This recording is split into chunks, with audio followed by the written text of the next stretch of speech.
आप तो बहुत ज्ञानी और चमत्कारी लगते हैं। बाबा, कृपया मेरे भविष्य के बारे में कुछ बताइए ना। मैं बहुत गरीब हूँ, इतना इतना गरीब हूँ कि कभी कभी मुझे और मेरी पत्नी को भूखा रहना पड़ता है। क्या मेरी किस्मत में धन नहीं है बाबा? बताइए ना। तुम्हारी किस्मत में धन बहुत है, लेकिन वो तुम्हें प्रयास से मिलेगा। प्रयास? कैसा प्रयास बाबा? यहां से कुछ दूर घने जंगल में खंडहर के पार एक पेड़ है। वो पेड़ चांदी के रंग जैसा चमकता है। उस पेड़ के नीचे खुदाई करना, वहां तुम्हें एक मटका मिलेगा। जो कुछ भी उसमें निकले उसे अपना भाग्य मानकर स्वीकार कर लेना। याद रखना, मटका जंगल में मत खोलना, घर ले जाकर ही खोलना। इतना कहकर साधु वहां से चला गया। रतन उसी क्षण कुल्हाड़ी लेकर उस पेड़ की तलाश में निकल पड़ा।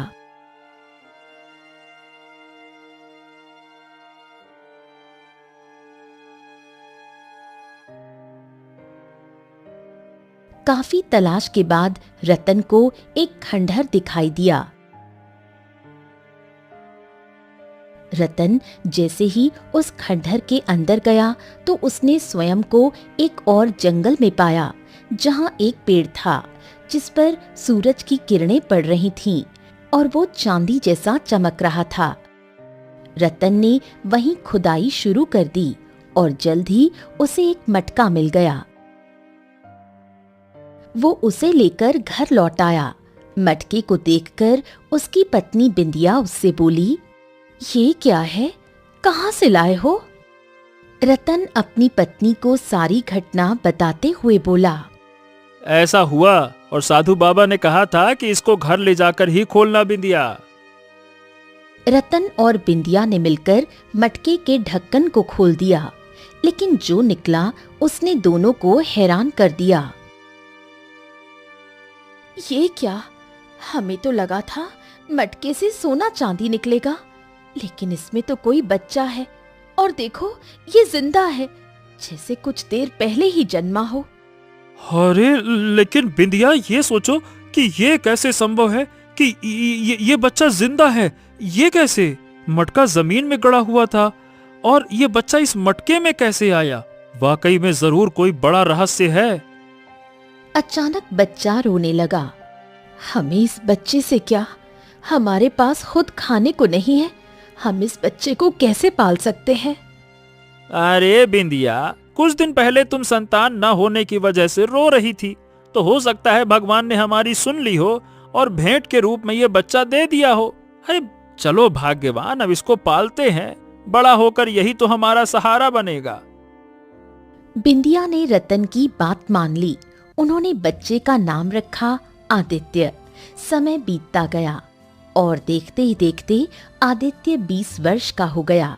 एक दिन रतन जंगल से लकड़ियां काटकर घर लौटा तो बिंदिया उससे बोली, आप कब तक ये लकड़ियां काटते रहेंगे? आदित्य अब 20 वर्ष का हो गया है, उसे अब काम पर लगाना चाहिए। हाँ, तुम ठीक कहती हो, आज मैं उससे बात करूंगा। वैसे आदित्य कहाँ है? आपको तो पता है, आपका बेटा दिन भर जंगल में न जाने क्या करता रहता है, शाम तक लौटता है। इस उम्र में जहाँ लड़कों के बहुत दोस्त होते हैं, उसका कोई दोस्त नहीं। रतन ये सुनकर गहरी सोच में डूब गया। तुम ठीक कह रही हो, आज मैं उससे पूछूंगा कि उसके मन में आखिर क्या चलता रहता है। इस उम्र में ऐसे अकेले जंगल में घूमना ठीक नहीं है। तभी वहाँ गांव के चौधरी की बेटी लाली आ गई। चाचा जी, आदित्य घर पर है क्या? तू तो जानती है बेटिया कि आदित्य दिन भर जंगल में रहता है। गांव में तुझसे बेहतर कोई नहीं जानता कि वो जंगल में कहाँ होता है। जा, तू ही खोज ला उसे। लाली सुनकर मुस्कुराई और तुरंत जंगल की ओर चल पड़ी, सीधा उसी दिशा में जहां आदित्य अक्सर जाया करता था। इधर जंगल के एक तालाब के किनारे घने पेड़ों की झाड़ियों में आदित्य बहुत ही गौर से कुछ देख रहा था। तभी वहां लाली आ पहुंची। आखिर तुम यहाँ करते क्या हो? जब भी देखती हूँ इन्हीं झाड़ियों को घूरते रहते हो। लाली, तुम जिन्हें झाड़ियां समझ रही हो ना, वो झाड़ियां नहीं है लाली, ये छोटी छोटी छोटी छोटी जड़ी बूटियां हैं। जड़ी बूटियां? हाँ, और नहीं तो क्या। अच्छा लाली, तुम्हें एक रहस्य बताऊं? कौन सा रहस्य? ये जड़ी बूटियां मुझसे बात करती हैं। लाली ये सुनकर हंस पड़ी। तुम और तुम्हारी बातें, आदित्य तुम ही जानो। ओहो, पूरे गांव में सिर्फ तुम ही तो मेरी एक सच्ची दोस्त हो। सिर्फ तुम्हें ही पता होता है कि मैं जंगल में कहाँ होता हूँ, वरना कोई मुझसे दोस्ती नहीं करता। आदित्य, तुम ही किसी से दोस्ती नहीं करना चाहते। बचपन से देख रही हूँ, हमेशा इसी जंगल के इसी हिस्से में आकर घंटों बैठे रहते हो। ऐसा क्यों? आदित्य कुछ कहने ही वाला था कि तभी पूरे जंगल में शेर की भयंकर दहाड़ गूंज उठी। ए लाली, हमको यहाँ से अब चलना चाहिए। यहाँ आसपास पक्का कोई शेर है। अरे मैं अकेले होता तो कोई बात नहीं थी, लेकिन मैं तुम्हें किसी भी खतरे में नहीं डाल सकता। चलो चलो चलो, अरे जल्दी करो, चलो चलो चलो चलो।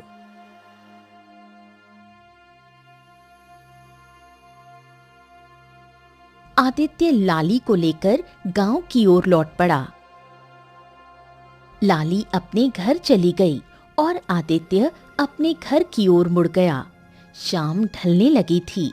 जैसे ही आदित्य अपने दरवाजे पर पहुंचा, रतन उससे बोला, आदित्य, ए बेटा इधर आओ, इधर आओ। हाँ हाँ, कहिए पिताजी, क्या बात है? आप कुछ चिंतित से लग रहे हैं। हाँ देखो आदित्य, अब मैं बूढ़ा हो गया हूँ। अब मुझसे मेहनत नहीं होती है। हाँ, अब काम में तुम्हें मेरा हाथ बटाना चाहिए। मैं तुमसे कुछ पूछना चाहता हूँ। आखिर तुम जंगल में क्यों भटकते रहते हो? तुम्हारा कोई दोस्त भी नहीं है और तुम्हारी उम्र के लड़के हंसते खेलते हैं, दोस्त बनाते हैं। तुम उनकी तरह क्यों नहीं हो? अब पिताजी, न जाने क्यों मुझे ऐसा लगता है कि जैसे मैं इस दुनिया का वासी हूं ही नहीं, बल्कि मैं तो किसी और दुनिया का वासी हूं। ये सुनकर रतन बुरी तरह चौंक गया और गहरी सोच में डूब गया। कुछ देर बाद वो फिर आदित्य से बोला, हाँ, लाली हमको बता रही थी कि तुम जंगल में झाड़ियों को घूरते रहते हो और कहते हो कि वो झाड़ियां नहीं जड़ी बूटियां हैं। क्या ये सच है? ये सुनकर आदित्य की आंखों में एक रहस्यमयी चमक आ गई। हाँ पिताजी, मुझे लगता है कि जंगल की कुछ खास जड़ी बूटियां मुझसे बात करती हैं। तभी अंदर से बिंदिया बाहर आ गई। बेटा, मैं तेरे और तेरे पिता की बातें सुन रही थी। अगर तुझे ऐसा लगता है कि जड़ी बूटियां तुझसे बात करती हैं, तो क्यों ना तू उन्हीं को बेचना शुरू कर दे। जंगल से जड़ी बूटियां लाकर बेचने लगेगा तो कुछ आमदनी हो जाएगी और तेरे पिताजी का बोझ भी हल्का हो जाएगा। ठीक है माँ, चिंता मत कर। कल से मैं जंगल से जड़ी बूटियां लाकर गांव में बेचूंगा, ठीक है? दूसरी ओर जैसे ही लाली अपने घर पहुंची, उसके पिता चौधरी ने उसे देखते ही पूछा, अरे तू कहाँ गई थी लाली? आदित्य से मिलने गई थी पिताजी। वो तो हमेशा जंगल में ही रहता है। मैं जंगल से ही आ रही हूँ। लाली की बात सुनकर कुछ क्षणों के लिए चौधरी की आंखों में क्रोध झलक उठा, लेकिन फिर वो शांत हो गया। देखो लाली, तुम्हारी माँ को गुजरे बरसों हो गए हैं। मैंने तुम्हें माँ और पिता दोनों का प्यार देने की कोशिश की है। मैं तुम्हारी आंखों में दुख नहीं देख सकता। मैं कुछ समझी नहीं पिताजी। लाली, मैं जानता हूँ कि तुम मन ही मन आदित्य को पसंद करती हो, ये जानते हुए भी कि आदित्य एक सामान्य सा गरीब लकड़हारे का लड़का है। आदित्य में कोई बुराई नहीं है, और आप ऐसा क्यों कह रहे हैं कि वो सामान्य नहीं है?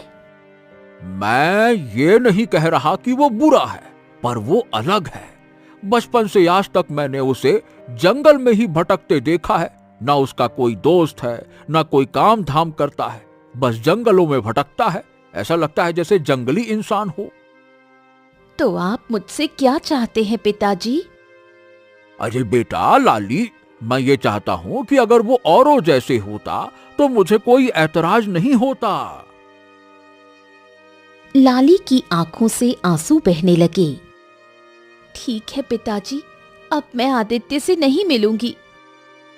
अच्छा, एक बात बता, आखिर आदित्य जंगल में क्या करता है, बता।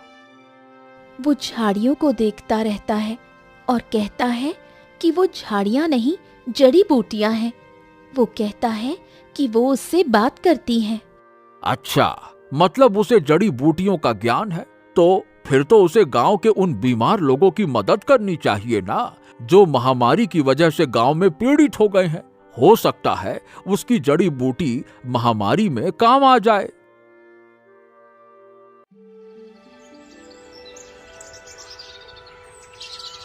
अगले दिन जैसे ही आदित्य नींद से जागा, दरवाजे पर चौधरी खड़ा था। चौधरी साहब, अरे अक्सर आपकी बिटिया यहाँ पे आती रहती है, आज आप आए हैं। सब ठीक तो है ना चौधरी साहब? हाँ रतन, बात यह है कि लाली बता रही थी कि तुम्हारा बेटा जंगल में जड़ी बूटियों की खोज करता है। क्या ये सच है? हाँ, ये वैसे तो सच है, लेकिन आप ऐसा क्यों पूछ रहे हैं? रतन, देखो, तुम और तुम्हारी पत्नी वर्षों पहले गांव में आकर बसे थे, लेकिन तुम लोगों ने गांव वालों से कोई भी मतलब नहीं रखा। इसीलिए तुम जानते ही नहीं कि आखिर गांव में चल क्या रहा है। अच्छा, और क्या चल रहा है गांव में? देखो, गांव में एक भयंकर महामारी फैल चुकी है और अब तक 5 लोग इसकी चपेट में आ चुके हैं और 3 तो स्वर्ग सिधार चुके हैं। हे भगवान, इतना कुछ हो गया और आप हमें अब बता रहे हैं? वही तो, और अब तक कोई भी वैद्य महामारी की दवा नहीं बना सका। अगर आदित्य को सच में जड़ी बूटियों का ज्ञान है तो शायद वो महामारी को रोक सकता है। अब अगर ऐसी बात है तो ठीक है, मैं आज ही जंगल से एक विशेष जड़ी बूटी लाऊंगा जिससे महामारी रोकी जा सकती है।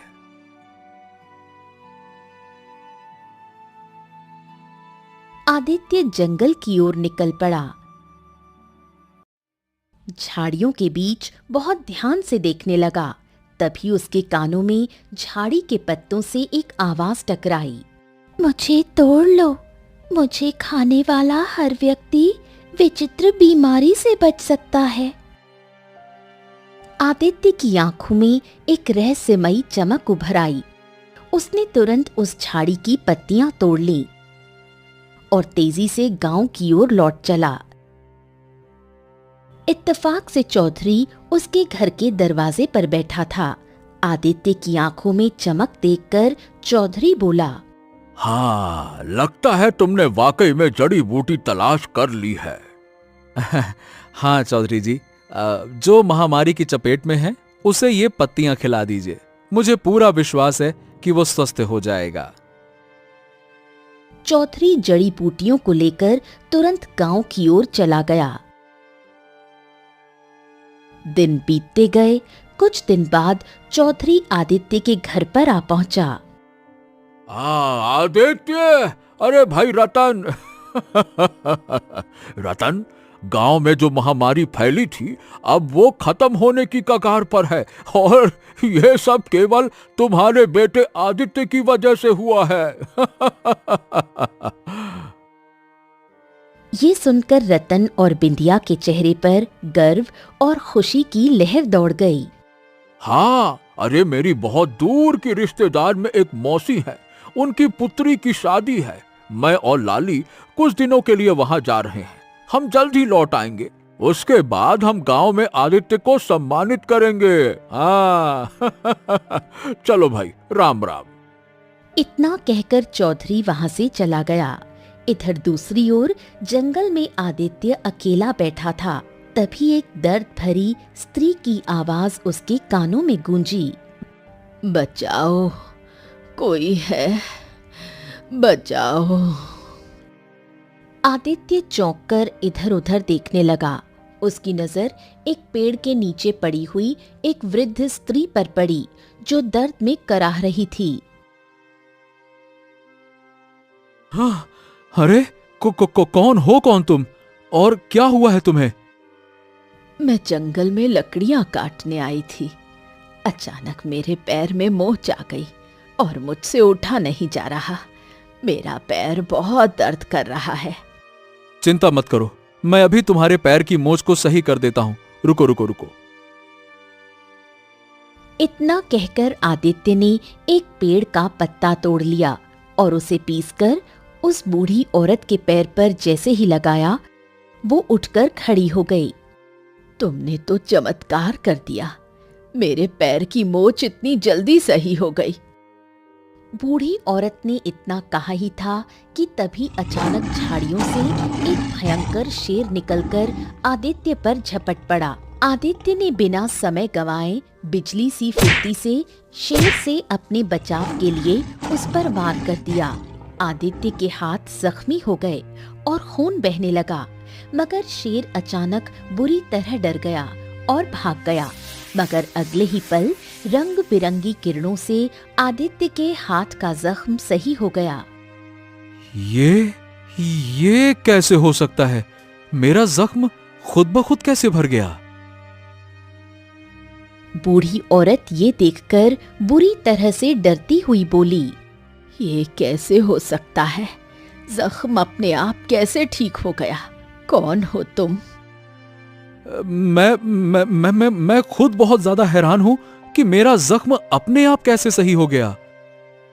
तुम कोई इंसान नहीं हो सकते। इंसान के जख्म अचानक से सही नहीं हुआ करते। तुम जरूर कोई मायावी इंसान हो। नहीं, मैं तो एक साधारण लकड़हारे का पुत्र हूं और एक आम इंसान हूं। नहीं, मैं नहीं मान सकती। अगर तुम्हारे पिता वास्तव में एक लकड़हारे हैं, तो तुम उनके पुत्र नहीं हो सकते।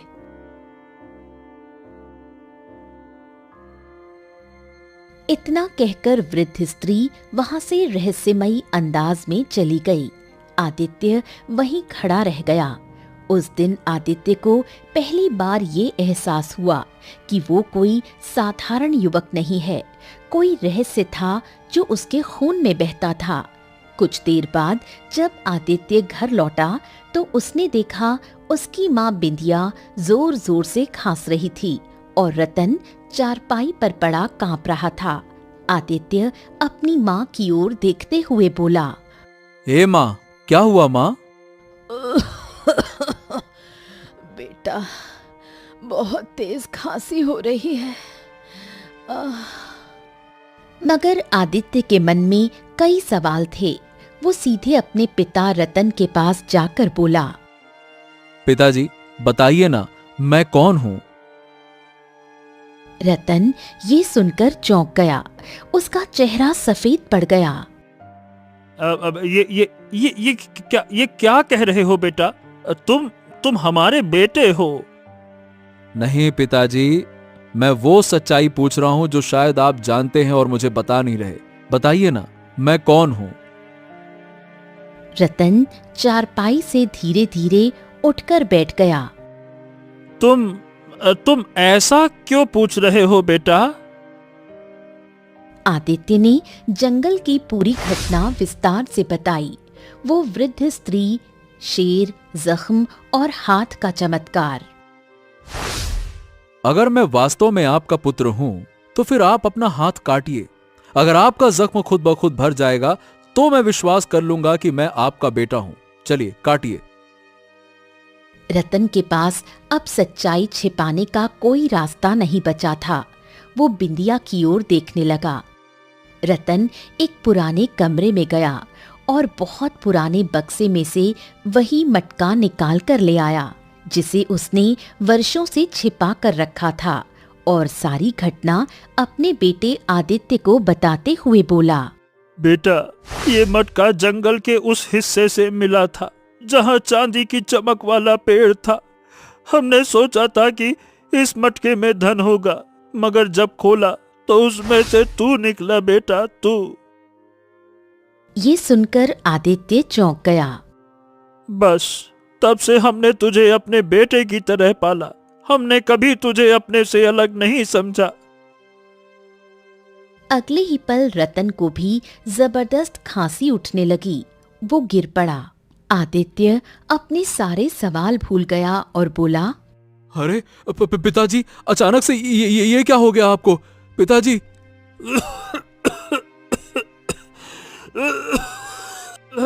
बेटा, लगता है कि हम भी महामारी की चपेट में आ चुका हूँ।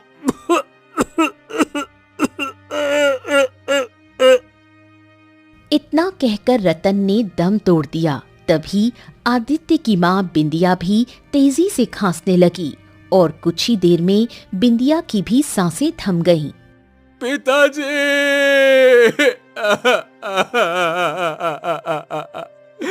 आप मुझे छोड़कर नहीं जा सकते।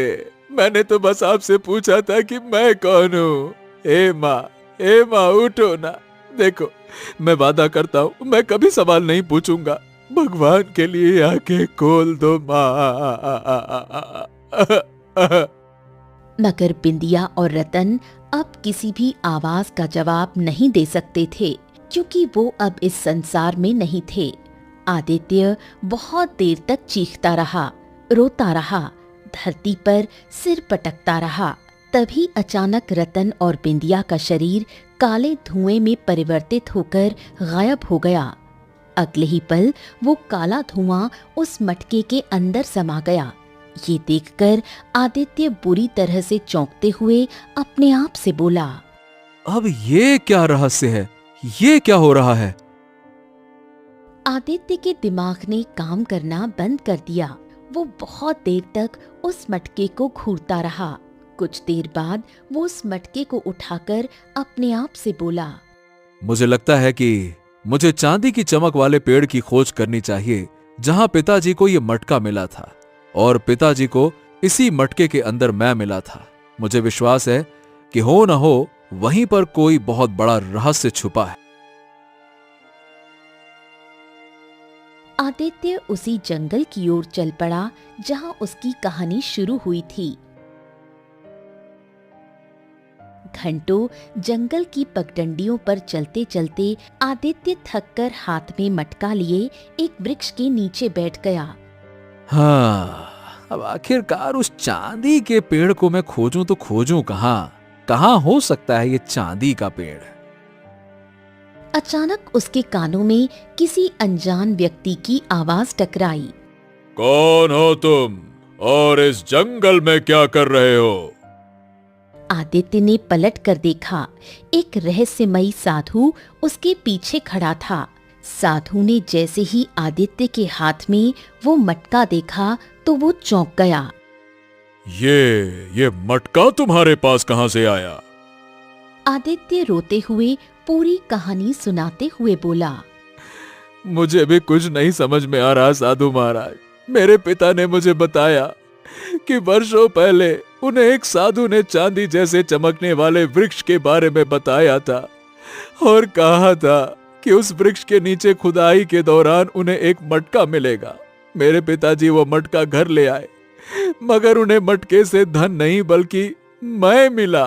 और इस सच्चाई को बताने के बाद मेरी आंखों के सामने मेरे पिताजी ने दम तोड़ दिया और कुछ ही देर में मेरी माँ ने भी दम तोड़ दिया और अगले ही पल वो दोनों धुएं के रूप में परिवर्तित होकर इस मटके के अंदर समा गए। अब क्या कहूं और इतना बोलकर आदित्य की आंखों से आंसू बहने लगे। शांत हो जाओ पुत्र, शांत हो जाओ, चिंता मत करो, मैं तुम्हारी मदद जरूर करूंगा। वो चांदी का पेड़ तुम्हें तभी दिखाई देगा जब तुम्हारा हृदय सच्चा होगा। यहां से उत्तर दिशा की ओर बढ़ो। यदि तुम्हारे मन में मानवता होगी तो किस्मत तुम्हें मंजिल तक पहुंचा देगी। इतना कहकर साधु वहां से चला गया। आदित्य नहीं जानता था कि वो वही साधु था जिसने सालों पहले रतन को मटके की जानकारी दी थी। आदित्य साधु के बताए रास्ते पर चल पड़ा। घने जंगल में बहुत दूर चलने के बाद उसे एक तालाब के पास एक बूढ़ा व्यक्ति दिखाई दिया जो कमजोरी से पानी पानी चिल्ला रहा था। बेटा बेटा, मैं 2 दिन से प्यासा हूँ मगर उठ नहीं सकता। क्या तुम मुझे पानी पिला सकते हो? हाँ हाँ, क्यों नहीं बाबा, रुकिए मैं लेकर आता हूं। आदित्य ने मटका पास के पेड़ के नीचे रख दिया और बूढ़े के पास पड़ा कमंडल उठाकर तालाब से पानी भरकर उसे पिलाने लगा। पानी पीकर वो बूढ़ा आदित्य से बोला, हाँ, अब अच्छा लग रहा है। भगवान तुम्हारा भला करे बेटा, तुम्हारी हर इच्छा पूरी हो। आदित्य उस पेड़ की ओर बढ़ गया जहां उसने मटका रखा था, मगर अब मटका वहां नहीं था। अरे अरे मेरा मटका, ये मटका कहाँ रह गया? यहीं तो रखा था। अरे मटका कहाँ चला गया? कहाँ है? वो पागलों की तरह मटके को इधर उधर ढूंढने लगा, लेकिन उसे मटका कहीं नहीं मिला। तभी पीछे से बूढ़े की आवाज आई, बेटा, मुझे मेरे घर तक पहुंचा दोगे क्या? मेरी बूढ़ी पत्नी मेरे लिए तड़प रही होगी, न जाने वो अब जिंदा होगी भी या फिर नहीं। आदित्य दुविधा में पड़ गया कि अपने मटके को ढूंढे या उस वृद्ध की मदद करे। तभी बूढ़े की आंखों से आंसू बहने लगे। बेटा, बस इतनी सी मदद और कर दो बेटा, मुझे मेरे घर तक पहुंचा दो बेटा, मैं तुम्हारा एहसान कभी नहीं भूलूंगा। पहुंचा दो बेटा, पहुंचा दो। आदित्य को उस बूढ़े पर बहुत तरस आ गया। हाँ हाँ हाँ, ठीक है बाबा, ठीक है, बताइए आपका घर कहाँ है, बताइए।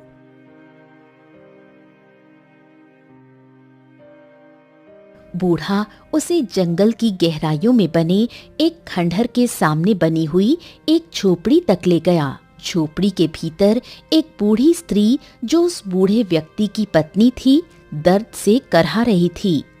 कहाँ थे तुम? मुझे लगा था तुम्हें देखे बिना मेरी आंखें बंद हो जाएंगी। अरे ऐसा मत कहो, तुम्हें अभी बहुत जीना है। ये भी कोई जीना है? बरसों पहले उन अत्याचारियों ने हमारा बेटा हमारी आंखों के सामने हमसे छीन लिया। अगर मुझे पता होता कि वो जो वस्तु लाया था वही उसकी मौत बन जाएगी तो मैं उस वस्तु को खुद तोड़ देती। बूढ़ा फूट फूट कर रोने लगा। तभी बूढ़ी स्त्री की नजर आदित्य पर पड़ी। ये कौन है? इसकी शक्ल तो उसी से मिल रही है जिसने बरसों पहले हमारे बेटे को मारा था। नहीं, ये वो नहीं है। इस बेचारे ने तो हमारी मदद की है। जब मैंने इसे जंगल में पहली बार देखा था तो मैं भी चौंक गया था, लेकिन फिर मन में ख्याल आया कि हमारे बेटे को बरसों पहले जिसने मारा था वो अब बूढ़ा हो चुका होगा। ये बेचारा कोई और है। इतना कहकर बूढ़ा फिर से खांसने लगा।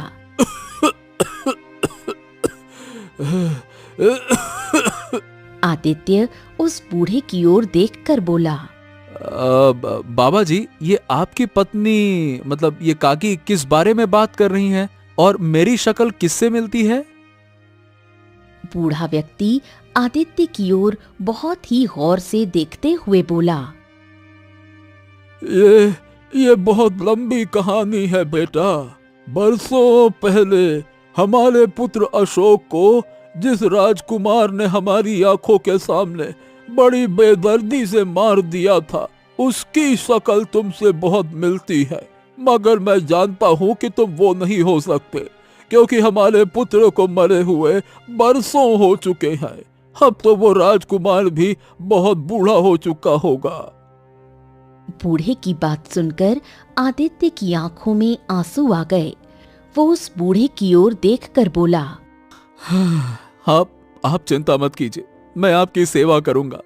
विश्वास कीजिए, आप ठीक हो जाएंगे। मगर तुम हमारी सेवा क्यों करोगे बेटा? तुम तो हम दोनों बूढ़े पति पत्नी को जानते तक नहीं।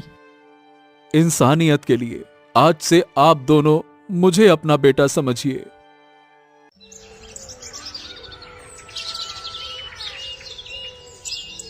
उसी दिन से आदित्य एक बेटे की तरह उस बूढ़े व्यक्ति और उसकी पत्नी की सेवा में लग गया। उसकी मेहनत रंग लाई और कुछ ही दिनों में वो दोनों स्वस्थ हो गए। बूढ़ा व्यक्ति अब चलने फिरने लगा। एक दिन आदित्य झोपड़ी के सामने उस खंडहर को देख रहा था। तभी बूढ़ा व्यक्ति वहां पहुंचा। बाबा, ये खंडहर बड़ा ही प्राचीन नजर आता है। हाँ, सब कुछ इसी खंडहर की वजह से हुआ था बेटा। इसी खंडहर ने ही हमसे हमारा बेटा छीन लिया था। क्या मतलब है आपका? बेटा, वर्षों पहले हमारा बेटा अशोक, एक दिन वो इस खंडहर के अंदर गया और उसने खुद को एक जंगल में पाया जहां एक चांदी जैसा चमकता बड़ा पेड़ खड़ा था। उस पेड़ के नीचे एक मटका रखा था जो सोने चांदी से भरा हुआ था। वो मटका लेकर वो घर लौट आया। ये सुनकर आदित्य पूरी तरह से चौंक पड़ा। हो, और फिर क्या हुआ? हमने अशोक से कहा कि वो मटका वहीं छोड़ आए, मगर वो बोला कि मटका उसे किस्मत से मिला है और इससे हमारी गरीबी दूर हो सकती है। फिर एक दिन न जाने कौन से देश का राजा, उसकी पत्नी और उसका बेटा यहाँ आ पहुंचे और हमारी आंखों के सामने हमारे बेटे को बड़ी बेरहमी से मार डाला। ये सुनकर आदित्य और बुरी तरह से चौंक उठा और अपने आप से बोला, ओ, उसी चांदी जैसे चमकते हुए पेड़ की तलाश में मैं जंगल की गहराई में आया था। इतना बोलकर आदित्य दौड़ता हुआ खंडहर के अंदर चला गया। बूढ़ा भी उसके पीछे दौड़ने लगा। कुछ ही क्षणों में वो दोनों एक विचित्र जंगल में खड़े थे जहां एक चांदी जैसा चमकने वाला पेड़ था और उसके पास वही मटका पड़ा था। हो, यही तो मटका है जो मेरे पास था और अचानक गायब हो गया था। आदित्य ने इतना कहा ही था कि तभी अचानक रंग बिरंगे धुएं के साथ वही साधु प्रकट हो गया और आदित्य की ओर देखकर रहस्यमयी अंदाज में बोला, मैंने कहा था ना, तुम्हारे सवालों के जवाब का समय आ गया है। ये मटका चमत्कारी है। इससे या तो तुम अपने माता पिता को दोबारा वापस पा सकते हो जो धुएं के रूप में परिवर्तित होकर इस मटके के अंदर समा गए, या फिर इस बूढ़े के पुत्र अशोक को। सोच लो। बूढ़े की आंखों में आंसू आ गए। आदित्य कुछ क्षणों तक गहराई से सोचता रहा। हाँ, मैं चाहता हूं कि बूढ़े काका का पुत्र अशोक दोबारा वापस आ जाए। मैंने इस काका और उनकी पत्नी को अपने बेटे अशोक की याद में रोते और तड़पते हुए देखा है। मुझे इनकी तड़प देखी नहीं जाती। ये सुनकर साधु मुस्कुराने लगा। अचानक मटके से 3 रंगों के धुएं निकले। एक धुआं सुंदर युवक मतलब बूढ़े के पुत्र अशोक में परिवर्तित हो गया। बाकी 2 धुएं रतन और बिंदिया में परिवर्तित हो गए। रतन और बिंदिया हक्की बक्की नजरों से साधु, आदित्य और उस बूढ़े को देखने लगे। तभी साधु रहस्यमयी अंदाज में रतन, बिंदिया और आदित्य की ओर देखकर बोला, सच बताने का समय आ गया है। सच ये है कि तुम तीनों इस संसार के वासी नहीं हो। तुम पाताल लोक के राजा, रानी और उनके पुत्र हो। बरसों पहले इस बूढ़े के पुत्र अशोक की हत्या किसी और ने नहीं बल्कि तुमने ही की थी आदित्य। ये सुनकर आदित्य पूरी तरह से चौंक पड़ा। क्या? ये आप क्या कह रहे हैं साधु महाराज?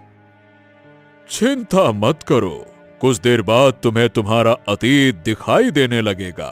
तुम्हारी याददाश्त वापस आ जाएगी। वर्षों पहले जब यह मटका भूलवश पृथ्वी पर आ गया था और इस बूढ़े का पुत्र अशोक इसे उठाकर ले गया, उसके बाद से ही सारी कहानी शुरू हुई। साधु ने इतना कहा ही था कि तभी आदित्य, बिंदिया और रतन को चक्कर आते हुए महसूस होने लगे। अगले ही पल उनकी आंखों के सामने कुछ पुराने दृश्य दौड़ने लगे। पाताल लोक के राजमहल में रतन अपने सिंहासन पर बैठा था। बिंदिया, उसकी रानी, उसके पास खड़ी थी और उनके सामने खड़ा था उनका पुत्र राजकुमार आदित्य। वो मटका हमारे राजगद्दी का प्रतीक है। अगर ये मटका पृथ्वी पर चला गया तो ये अपमान है। अगर किसी मनुष्य ने उसे छुआ है तो उसने पाताल लोक के विधान का उल्लंघन किया है। उधर पृथ्वी पर चांदी के पेड़ के पास एक गरीब युवक अशोक वही मटका लेकर अपने माता पिता को दिखा रहा था। देखो देखो देखो, ये मटका सोने चांदी से भरा है। अब हम गरीब नहीं रहेंगे। हाँ। मगर तभी चांदी के वृक्ष के नीचे से रतन, बिंदिया और आदित्य प्रकट हो गए। उनके चेहरे क्रोध से भरे थे। मेरी बात सुनो, ये मटका तुम्हारा नहीं है, ये पाताल लोक की धरोहर है।